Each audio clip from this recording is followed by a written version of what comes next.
14টা enemy মারছি আমি, লাস্টে আছে একটা। ওই যে দেখো লাস্ট এনিমি গাড়িতে করেই খুঁজতেছে, খুঁজেই পাচ্ছে না। গুলি করে দেখাচ্ছি আমি আসি এখানে। গাড়ি নিয়ে দেখো করছে কি আমার সামনে। যেই আসলো আমার সামনে উঠে বললাম তার গাড়িতে। ওরে ভাই কপাল আমার ভালো আছে, নয়তো হেডশট খেতাম তার কাছে। তার গাড়ি নিয়ে আমি ঘুরছি তার সামনে। ওরে খোদা, সে দেখি গাড়িটাই পুড়িয়ে দিছে।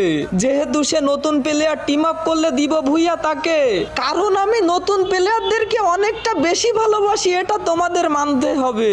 চেষ্টা চালাচ্ছি আমি ভাই, শুনতেছে না কিছুতে। তার আজকে মিশন একটাই, আমাকে মারতেই হবে। কি করব ভাবতেছি আমি, তোমরা একটু বলো না। যদি না করে টিম আপ ভুইয়া দিব তাকে কিভাবে? কষ্ট আমার লাগতেছে প্রচুর, একদিকে হচ্ছে রাগ মনে মনে। তোমরা যদি লাইক আর সাবস্ক্রাইব করো, মারতে পারি প্লেয়ারটাকে। অনেক করলাম চেষ্টা, আমি পারলাম না টিম আপ